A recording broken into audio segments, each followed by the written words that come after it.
This week on Faces of Africa.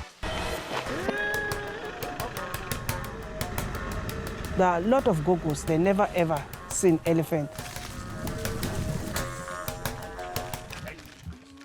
On this week's podcast, we are discussing the Matriarchs. The documentary is on how grandmothers in South Africa's Limpopo area are interacting with elephants within the conservancies. With me is Jeff Muthee. Hi, Jeff.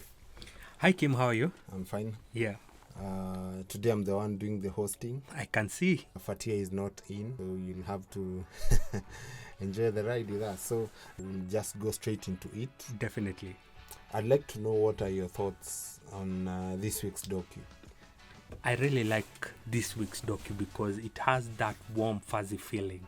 Seeing the grandmothers and seeing the wildlife, there's just something special about the two coming together. You know, whenever you see your grandmother, there's this sense of peace that you have. You know your grandmother will always protect you from any harm. They are always overly generous.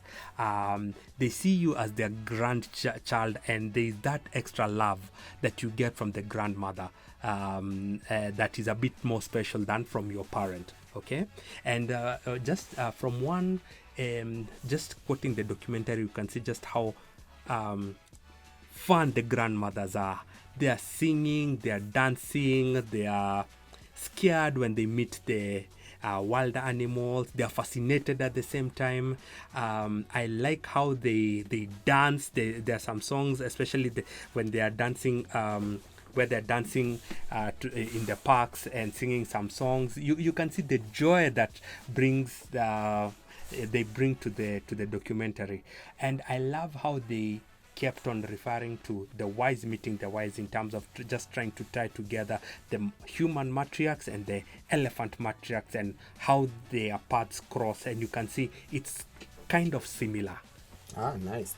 I like the the word mentioned, your thoughts on grandma. Yes. And the word is wisdom. Sure. There are these individuals who have this world knowledge or experiences collected over time Sure. that we can refer to wisdom. Correct. And most of the time, I don't think you can go to grandma and for her to misadvise you. She'll give you very sound. She will always give sound you advice. Sound advice yes. From medicinal plants. Some of these things, like they used to know what if maybe a child is suffering from diarrhea or some rashes or some stuff. Grandmothers always know the herbs to go collect, and then weirdly and for a fact the disease will or the symptoms will disappear. They have such a big sense of knowledge. They are wells of wisdom, as you're saying. Elephants also have what we call the senator effect, where they allow these older post-reproductive individuals to be really integrated into society because they are these repositories of knowledge. Because of this mentoring role or this reverence for older individuals within elephant society, to me that's a really wise way of handling things. So elephants have always been wise to me. You know, you can't look past it when you meet these Gogos, that they are just these wells of wisdom. So I sort of coined this phrase, when the wise meet the wise, because it was the linking of these minds of knowledge across generations and across species, which is so touching.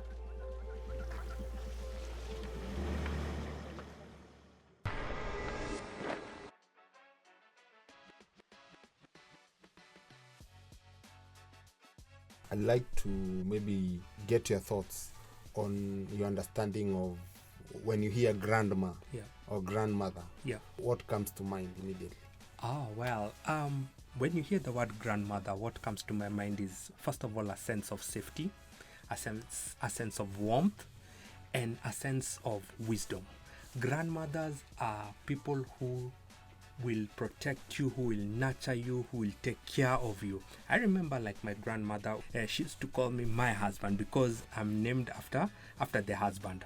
So the grandmothers bring this sense of warmth, this sense of joy, this sense of security. And that's why kids love their grandmothers so much, because they allow a lot more than the parents allow, in terms of like playing with them or giving them extra servings of food or fruits. That kind of warmth is what grandmothers bring. We have a project called Ndlopfu Gogo project. The main aim is to teach them about the elephants and to show them the parallels between them and the elephants, because the grandmothers are the leaders of the family, just like the elephant matriarchs. Researchers and scientists who've been studying elephants and their lives have come to find out that infants among the herd, Yes. the calves rather, Yes. are more likely to survive. Yes. Their chances of survival are higher. Yes. If they are being led by the matriarch, Yes. or the eldest female in the troop. Correct. And that's very fascinating. Yeah. Just to tie you, to rope you back into the documentary, what are your thoughts on wildlife conservation? Do you believe that locals should be involved in conservation of wildlife, especially in the immediate environments? Yeah, of course, I agree. Locals should help in conserving the wildlife in the areas that they live in. Please note, before the fences were put up, the people used to live in those lands and they used to harmoniously live with these wild animals. They knew how the wild animals reacted, in terms of they would know from, even if it's the role of a lion, if that lion is near or far, or if that lion has eaten or not. They knew how to coexist peacefully with these wild animals before the conservancies and the parks came. To answer your question, they should be more hands-on for the people who are living around the wild animals, because they have some knowledge of how to effectively manage the human-wildlife conflict.